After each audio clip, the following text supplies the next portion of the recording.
On October 8th, 2020, barely a week before this recording, this church was targeted by two separate missile strikes.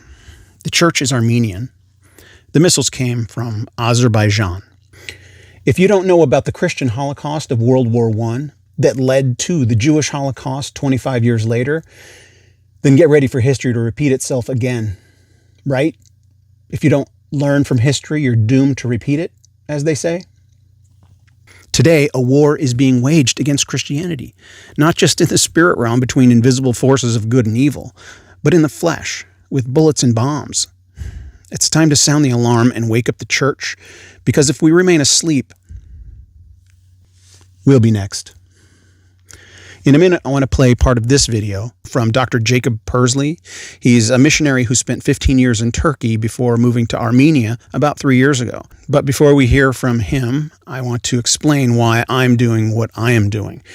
For the past 3 years, I've been researching that aforementioned Christian Holocaust, the Armenian genocide. And the headlines I see today from that part of the world should shake every one of us to our core.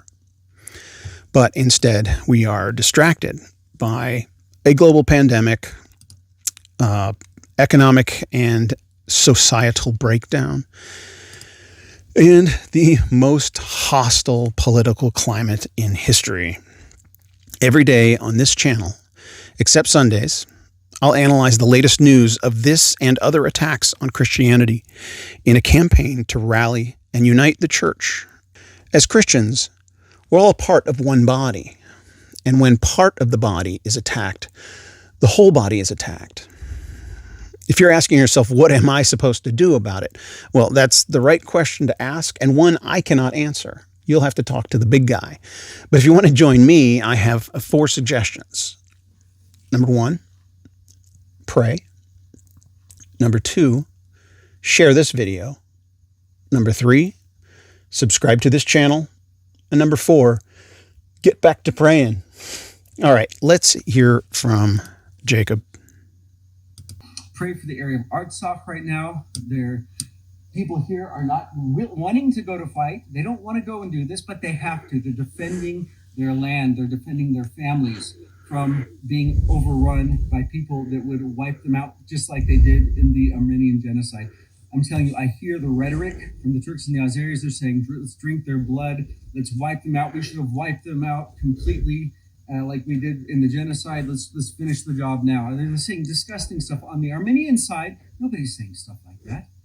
Nobody's saying stuff like that at all. It's like you've got one side, I'm sorry to say this, acting like animals. And then you have these ones saying, all right, we have to do something to protect ourselves from these wild animals. All right, if you want to watch the full video, the link is in the description below. But one last thing. If you're watching this, then you were meant to hear this. In the days and weeks ahead, as I continue posting videos and as subscriptions and viewership increases, if this conflict doesn't come to a quick and lasting resolution, we Christians must petition the U.S. government to draft an executive order to recognize the sovereign status of the tiny Armenian nation of Artsakh, the region that is currently under attack. Recognizing statehood for Artsakh would be a shrewd political move by our president to halt hostilities. Join me by subscribing and sharing this video and others to come. Thank you.